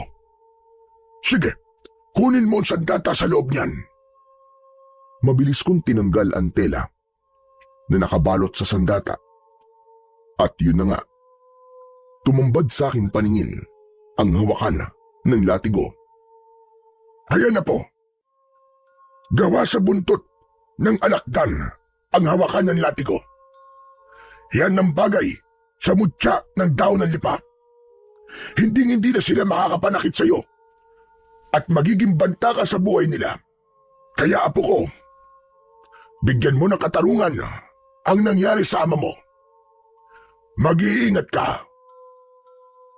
Pagkatapos ng gabing yun, ay hindi na ako dinalaw ng antok. Pabaling-baling ako sa aking higaan dahil sa kapangyarihang bumabalot sa katawan ko. Ultimo huni ng mga insekto sa paligid ay naririnig ko kahit malayo sila sa aking kinaroroonan. Maging ang paligid parang may sariling ilaw. Malinaw kong nakikita ang mga nilalang na gumagalaw sa paligid ko. Ang aking pang-amoy lumakas din na parabang naaamoy ko ang malangsa mula sa kakauyan. Kaya naman, napabalikwas ako ng bangon at agad akong tumakbo papunta roon. Sinundan ko ang amoy at ingay na aking naririnig. Bumilis rin ako sa aking pagtakbo. Pagkalipas ng ilang minuto, narating ko kagad ang gitna ng kagubatan. Nadatnan ko ang isang aswang na ik-ik. Abala ito sa pagkain ng lamang loob ng baboy ramo. Hoy, Diablong buwang! Kumusta naman ang lasa ng katawan ng baboy ramo, ha? Aswang na ik-ik! Tumigil sa paglantak ang aswang na ik-ik at hinarap niya ako. Ngumisi ito at umangil ng malakas na parabang nagtatawag pa ng kasama. Agad kong inilatag sa lupa ang hawak kong latigo. Ni hindi nagpakita ng takot ang aswang sa aking sandata. Hindi ako makatulog sa iyong hayop ka dahil sa ingay mo. Lalong-lalo na sa mabahong singaw ng katawan ng baboy ramo na nilalantakan mo. Talagang wala kang patawad. Halimaw ka! Sa muli kong paggagupit ng latigo sa lupa, agad na umatake sa akin ang aswang na ik-ik. Lumundag siya papunta sa aking kinaroroonan. Sinalubong ko naman siya ng hampas ng latigo na tumama naman sa kanyang tiyan. Umatake siya ulit sa akin ng kalmot, ngunit nakaiwas ako at gumanti ako sa kanya ng isang suntok na tumama sa kanyang muka. Umalsik siya ng ilang dipaan layo mula sa aking kinatatayuan. Kasunod ng paglapit ko sa aswang, ang paghagupit ng latigo sa kanyang katawan. O ano? Masakit ba, ha? Nagulat ako nang biglang magkamot ang aswang sa kanyang katawan. Umaangil siya na parabang nasasaktan at kahit nasusugat na ang kanyang balat ay tuloy pa rin siya sa pagkamot. Hindi niya makontrol ang kanyang sarili. Tuluyan ang natanggal ang kanyang laman sa kakakamot. Bumulwak ang kanyang dugo sa bawat daanan ng kanyang kuko. At mula sa aking harapan, nasaksihan ko kung paano niyang pinatay ang kanyang sarili sa pamamagitan ng pagkakamot Hindi ako makapaniwala na epekto yon ng aking mutya na sandata. Ang galing, grabe. Totoo nga. Totoong magiging malakas akong manunugis ng aswang. Humanda kayo ngayon sa akin. Nalalapit na ang katapusan yung lahat. Kinabukasan ay agad na tumambad sa paningin ng mga tao ang nangyari sa aswang na pinatay ko. Laking gulat nilang lahat na ang aswang na ik-ik ay isa sa mga tanod ni Kapitan Merto. Kaya naman, lahat sila ay nag-alala na baka nasa tabi-tabi lang ang aswang. Nakiisyoso rin ako sa pinagkakaguluhang bangkay. Kaya naman, agad kong napansin ang buntis na si Sabel. Siya ang asawa ni Errol. Bigla akong nakaramdam ng kakaibang presensya. Akma ko sanang lalapitan si Sabel nang bigla namang humarang sa aking harapan. Si Errol. Hoy, saan ka pupunta? Huwag kang lalapit sa asawa ko. Baka hawaan mo, nakapangitan mo. Sigurado ka bang itsura ko lang ang dahilan kung bakit tayo mo lumapit ako sa kanya? Biglang lumikot ang mga mata ni Errol at nag-alala siyang napatingin sa gawi ni Isabel na nakatingin din sa amin. Parang hindi ko yata gusto ang tono ng pananalita mo, ha, David? Ikaw ang nag-umpisa, hindi ako, Errol. Nakadepende lang ako sa tono ng pananalita mo. Teka, sandali. Napansin ko, bakit parang hindi nagbabago ang laki ng tiyan ng asawa mo? Ano bang pakialam mo? Pwede ba? Huwag mong pinapansin ang asawa ko. May gusto ka ba sa kanya, ha? Wala akong gusto sa kanya, Errol. Pero kakaiba kasi ang nararamdaman ko sa kanya. Ano kaya ang ibig sabihin ng pakiramdam kong ito? Siya nga pala. May kakayahan akong makakita ng nilalang na hindi nakikita ng ordinaryong tao. Yun lang. Gusto ko lang ipalam sa'yo. Kaya mag-iingat ka. Palagi na akong magbabantay sa inyo. Hoy, kayong dalawa! Ano na naman ba ang pinag-uusapan nyo, ha? Kapitan, wala po. May tinatanong lang po si David. Mabuti naman kung ganun. Kala ko kasi kung ano na naman eh. Hala, sige na, maganda ka na, Errol. Sasama ka na sa amin sa pagroronda.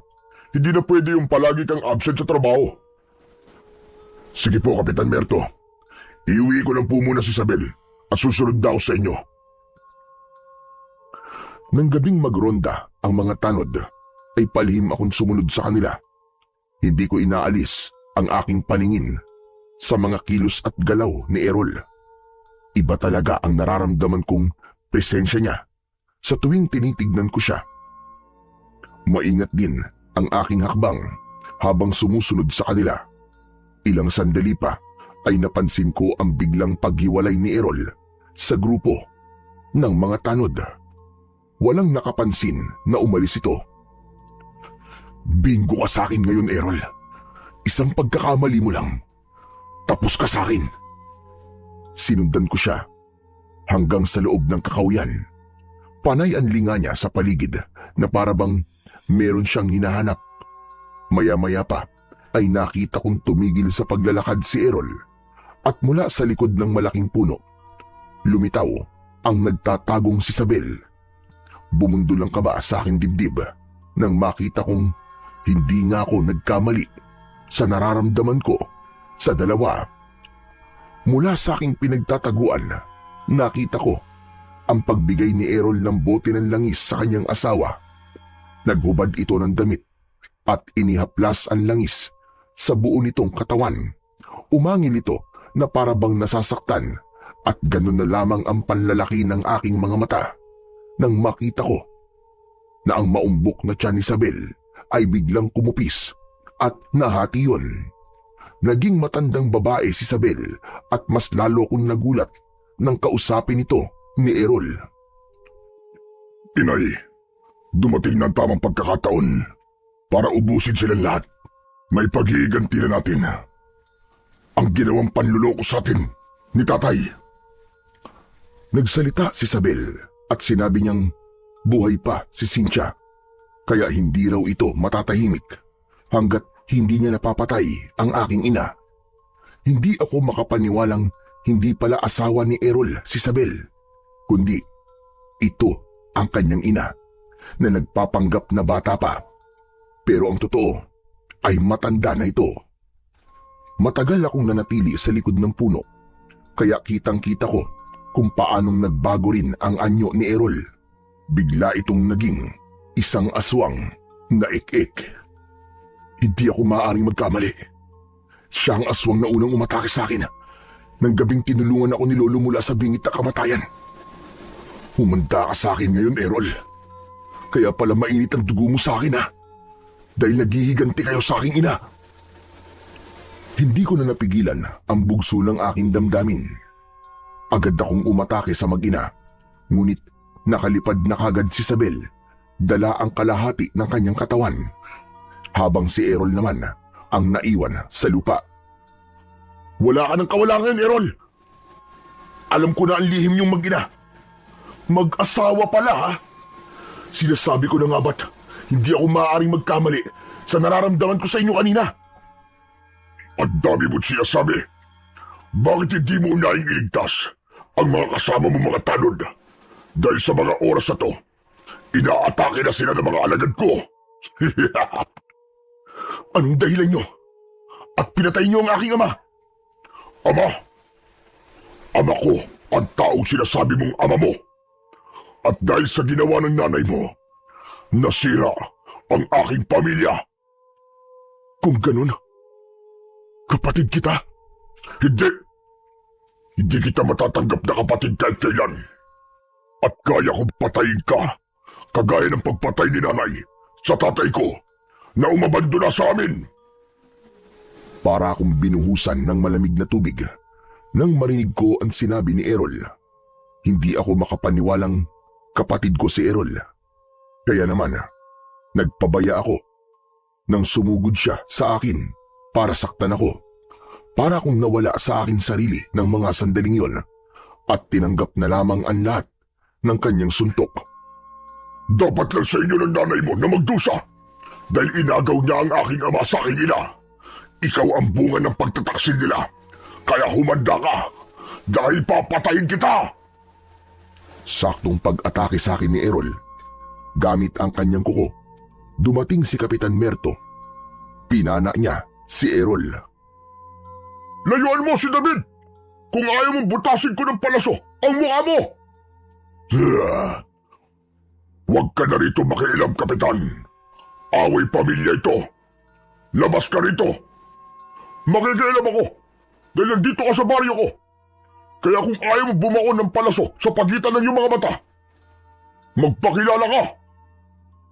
Kapitan Merto, siya po si Errol. Siya ang traidor sa samahan niyo. Lintik na. Errol, totoo ba yun? Ako nga ito. Dahil kailangan kong bantayan ang lahat ng kilos mo para nabibigyan ko ng babala ang aking ina kapag malapit na kayo sa kinaroroonan niya. Hayop ka. Kaya pala palagi ka na lamang nawawala sa tuwing nagro-ronda tayo. Yung pala, kampong ka ng demonyo. Satanas ka. Hindi ka na makakawala ngayon. Tanggapin mo ang palaso ko. Pagkasabi nun ni Kapitan Merto, binitiwan nito ang palaso. Tumama yon sa balikat ni Errol, kaya't napasigaw ako ng malakas dahil sa pag-aalala. Sa muling pagpana ni Kapitan Merto kay Errol, nasalo nito ang palaso at walang kahirap-hirap na binunot ni Errol ang bumaon na palaso sa balikat niya. Tumakas na kayo, Kapitan Merto! Hindi niyo siya kaya! Hindi siya tinatabla ng palaso! Nasa panganib ang buhay ng mga tanod! Sila ang iligtas niyo! Pero, paano ka, David? Sige na po, umalis na kayo! Ako nang bahala rito! Sige na! Walang aalis! Walang iiwas sa bagsik ng aking pag-iigante! Halos yumanig ang lupa sa malakas na pagdagundong ng paa ni Errol papalapit sa aking kinaroroonan. Handa ko na sanang saluhin ng kamao niya, ngunit biglang humarang si Kapitan Merto. Iniligtas niya ako at siya ang tinamaan. Sumuka ng dugo si Kapitan Merto dahil sa malakas na pagtama ng kamao ni Errol sa likod niya. Saktong pagdating naman ni Abong. Itay! Itay! David! Ano nangyari? Ganyan nga. Magkampihan kayo, mga inutil! Anong ginawa mo sa aking ama? Humanda ka. Ako ang papatay sa'yo! Tumigil ka, Abong! Duwag ka at traidor. Iniligtas ka lang ni David nang minsang atakihin ka ni nanay. Bumaliktad ka na agad. Natigilan si Abong, kaya ipinaliwanag ko sa kanya kung sino ang aswang na nanakit sa kanyang ama. At hindi napigilan ng binata ang kanyang galit. Umatake siya sa kinaroroonan ni Errol, ngunit maging ito ay sinaktan din ng aswang. Nang bumagsak sa lupa si Abong, mabilis akong tumayo at pikit mata kong nilabanan si Errol.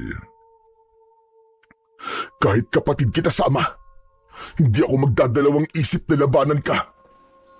Papatayin kita! Labanan mo siya! Hindi mo siya kapatid! Magtiwala ka sa akin! Hindi mo kapatid si Errol! Kahit hindi ko naiintindihan kung ano ang ibig sabihin ni Kapitan Merto, mabilis na akong umatake kay Errol. Agad ko siyang hinagupit ng latigo at tinamaan ko siya sa kanyang ulo. Kitang-kita ko kagad ang pamumula ng muka ni Errol, ngunit pinilit nitong gumanti ng suntok at kalmot sa akin. Naiwasan ko ang kanyang mga atake. Bawat pag-atake niya, gumaganti ako sa kanya ng hampas ng latigo na tumatama at humahagupit sa kanyang katawan. Napaluhod siya sa lupa, kaya naman tumigil na ako sa paghagupit ng latigo sa kanya. Naramdaman ko ang paglapit ng mag-ama sa aking tabi habang pinanonood ko kung ano ang nangyayari kay Errol. Ano nangyayari sa akin? Ang kate! Hindi ko mapigilan ang aking sarili! Anong ginawa mo sa akin? Unti-unting kakalat ang kati sa buong katawan mo, hayop ka. At habang nagkakamot ka sa iyong balat, palalim ng palalim ang mararamdaman mong pangangati hanggang sa ikaw na mismo ang susugat sa iyong sariling katawan. Yan ang epekto ng aking mga sandata dahil sa taglay kong mutya ng dahon ng lipa. Mutya? Hindi maaari! Hindi! Hindi! Napataklob ng palad sa bibig ang mag-ama nang masaksiyan nila kung paanong sinugatan ni Errol ang kanyang sarili hanggang sa bumulwak ang kanyang dugo sa bawat sugat na ginagawa nito sa mismong katawan niya. Pagkalipas lamang ng ilang minuto, bumagsak sa lupa si Errol at naliligo na ito sa sarili niyang dugo. Diyos ko! Napakabrutal ng naging kamatayan niya. Kung ganun, ikaw David ang may kagagawan sa mga taong natatagpo ang patay sa kakahuyan na kalahati ang katawan. Ikaw ang totoong pumatay sa kanila. Tama ba, David? Opo, ganun na nga po, Kapitan Merto. Dahil ako po ay isang manunugis ng aswang. Hindi po talaga ako totoong nangangaso ng hayop. Sa halip, aswang po ang aking hinahanap. Hindi ordinaryong tao ang natatagpuan yung bangkay sa kakawyan. Sila po ang mga manananggal at ik-ik na nagiging tao kapag sumisikat na po ang araw. Hindi ako makapaniwalang ang binatang madalas naming pagtawanan ni Errol ay isa palang malakas na manunugis ng mga aswang. At kung sino pa ang kaibigan ko at madalas ko nakakasama, siya pa pala ang totoong masama. Siya pa pala ang papatay sa akin. Niloko nila tayong lahat. Ngayon naman, Kapitan Merto, sagutin niyo po ng maayos ang itatanong ko. Bakit niyo po nasabi sa akin kanina na hindi ko po kapatid si Errol? Sinabi niya sa akin na anak po siya ni tatay. Hindi ko alam kung tama bang sa akin may tumarinig. Ngunit alam naming lahat na ampun ka lang ni Cynthia. Wala silang anak ng tatay mo dahil baog si Cynthia. At napatunayan kong ikaw ang totoo kong anak. Ikaw ang aking anak na inakala kong namatay kasama ng aking asawa. Nasunog noon ang bahay namin. Akala ko, kasama kang namatay doon. Teka, tay. Ano pong ibig niyo sabihin? Paano pong naging kapatid ko si David? Ikaw na ang tumingin sa markang nasa balikat ni David. Yan ang nag-iisang palatandaan na siya ang kapatid mong bunso. Kaya pala, may sunog din siya sa katawan dahil kasama natin siya sa bahay nang mangyari ang sunog at iniligtas lamang siya ng mag-asawang Dante at Cynthia. Hindi, Kapitan. Hindi ako naniniwala sa inyo. Walang katotohanan ng mga sinasabi niyo, Kapitan Merto. Huminahon ka, David. Alam kong masakit na malaman ang buong katotohanan mula sa ibang tao. Lalo na kapag nalaman mong nagsisinungaling sa iyo ang taong pinagkakatiwalaan mo. Ngunit anak, totoo ang sinasabi ko. Anak kita. Ikaw ang anak ko. Naluwa rin si Abong nang makita niya ang marka ko sa aking balikat. Marami pa sana akong dapat itanong, ngunit narinig ko ang malakas na sigawan ng mga tanod mula sa kakauyan. Anak, sandali! Saan ka pupunta? Matalas po ang pandinig ko at naririnig ko po na sinasalaki ng mga aswang ang mga tanod ninyo. Hindi ko na hinintay na magsalita si tatay. Agad akong tumakbo ng mabilis para iligtas ang mga tanod. Pagkalipas ng ilang minutong pagtakbo, narating namin ang kinaroroonan ng mga ito. Marami na ang sugatan sa kanila. Ang iba naman ay dinagit na ng mga aswang. Bigla akong kinabahan nang makitang wala roon si Sabel. Ay, wala rito si Sabel. Malakas ang kutob kung sinasalakay niya ang bahay namin. Mauna na po kayo sa bahay. Ako na pong bahala rito. Sige anak, mag-iingat ka. Tayo na, Abong. Pero tay, paano po si Bunso? Alam kong kaya niyang tapusin ang laban sa mga aswang na yan. Mas kailangan ni Tatay Ingkong ang tulong natin. Halika na! Napansin ko na lang na tumakbo na ang mag-ama palayo sa akin. Kaya naman, hinarap ko ang mga aswang na manananggal at ik-ik. Halos mabingi ako sa pag-angin nila sa tuwing tinatamaan ko sila ng latigo sa kanilang katawan. Lahat ng mga tanod na naroroon ay nasaksiyan nila kung paano kong pinabagsak sa lupa ang mga aswang habang pinupunit nila ang sarili nilang balat at pakpak gamit ang kanilang matutulis na kuko. Hindi nila mapigilan ang pangangati ng kanilang katawan. At sa isang iglap, lahat ng mga aswang na nasugatan ng aking latigo at palaso ay nagpakamatay sa harap namin. Hanggang sa tuluyan silang bumagsak sa lupa habang wakwak ang kanilang tiyan at butas ang leeg. Mga kasama, sumama kayo sa akin. Iligtas natin ang mga tao sa baryo. Ang mga sugatan. Alalayan niyo, bilis! Pagkasabi ko, ay mabilis na akong tumakbo at tinaak ang daan papunta sa bahay. Pagdating ko ron, ay nasa labas ng bahay sina tatay at lolo Ingkong habang nakikipagpambuno ang mga ito sa mga kalaban. Si Sabel naman ay nakalutang sa ere, panay ang pagaspas ng kanyang pakpak. Pilit niyang kinukuha ang aking ina mula sa kulungan. Hoy! Impakta kang manananggal ka! Ako ang harapin mo! Napakahusay mo magpanggap ah! Ang buong akala ko, magandang babae ka!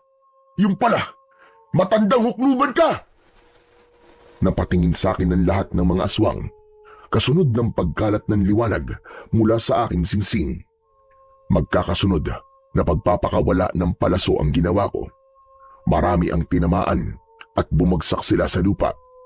Maya-maya pa ay meron namang lumabas na aswang na ik-ik mula sa likod ng mga puno. Ang aswang ik-ik ay tagabigay ng babala sa aswang na manananggal kapag meron silang gustong biktimahin. Lumilikha sila ng huni na ang tunog ay ik-ik. Kaya naman, palagi silang magkasama kapag umaatake sila sa mga tao. Apo ko, mag-iingat ka! At patawarin mo ko sa mga nagawa ko. Hindi po ito tamang oras para dyan, Lolo. Protektahan niyo po si nanay. Siya ang pakay ng aswang na yan. Hindi ko na tinapos ang aking sasabihin dahil inatake ko na ng pana ang aswang na si Isabel. Subalit nakaiwas ito. Inutusan niya ang kanyang mga alagad para atakihin ako.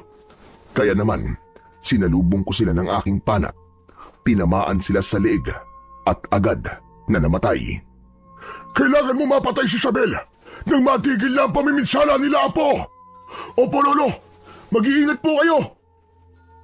Pagkatapos ng pana, latigo naman ang ginamit ko. Lahat ng mga aswang na sumubok para dagitin ako, lahat sila ay hinagupit ko ng latigo na tumama naman sa dibdib, sa harap mismo ni Isabel. Bumagsak ang mga ito sa lupa habang walang tigil sa pagkakamot hanggang masugat ang kanilang katawan.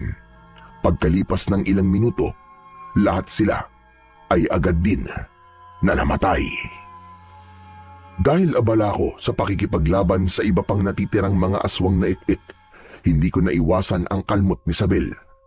Tumama yon sa aking braso, ngunit dahil nahawakan ko siya sa dulo ng kanyang pakpak, ubod lakas ko siyang ibinalibag sa lupa.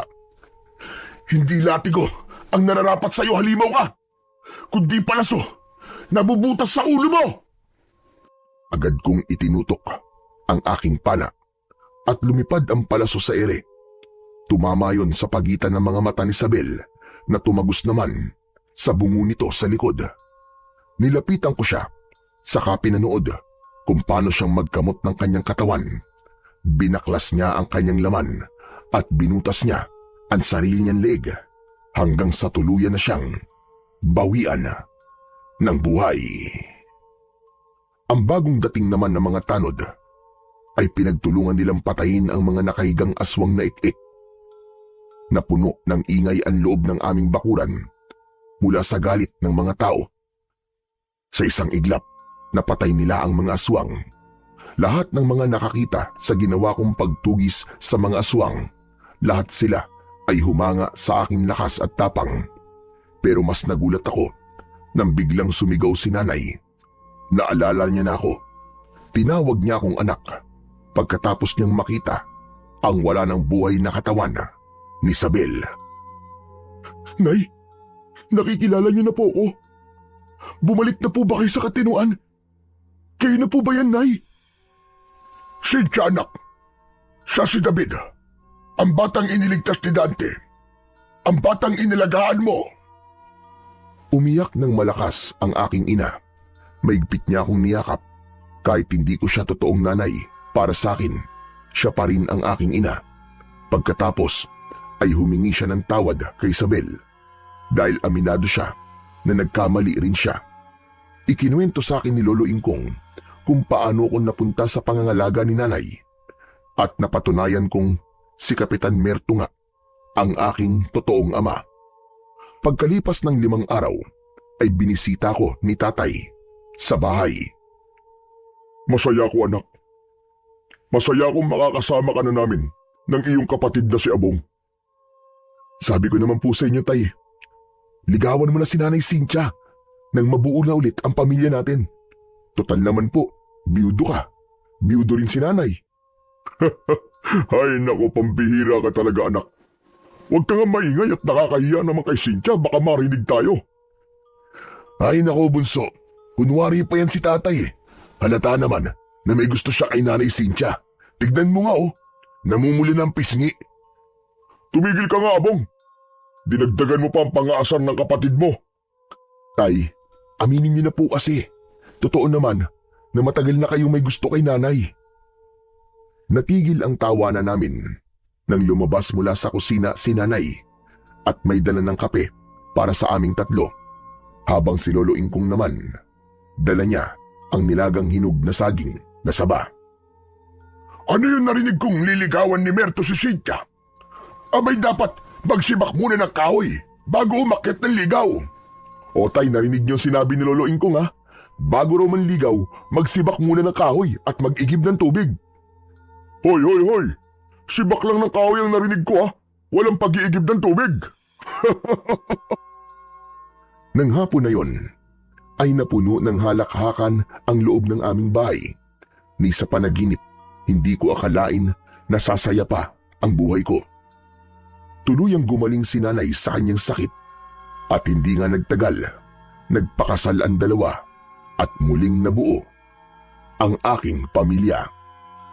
Sa kasalukuyan po, isa akong kagawad sa aming lugar. Meron po kong 11 anak at masayang namumuhay kasama ang aking asawa. Masasabi ko po na tahimik na ang baryo pagkatapos ng labanan namin ng mga aswang.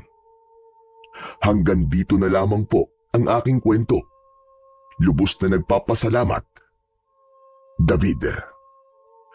Sadyang mapagbiro ang tadhana. Kung alin pa ang hindi mo inaasahan, yun pa ang nangyayari. Ang pagtanggap sa iyong kasalanan ay parang pagpapatawad mo na rin sa iyong sarili. Ang pagiging isang pamilya ay hindi lamang nasusukat sa dugo, kundi sa kung paano mo mahalin ang tao na naging bahagi na ng buhay mo. Palagi nating piliin ang kabutihan at tanggapin ang Diyos sa puso natin dahil ang matibay nating pananampalataya sa Kanya ang siyang tunay na magliligtas sa atin laban sa kasamaan.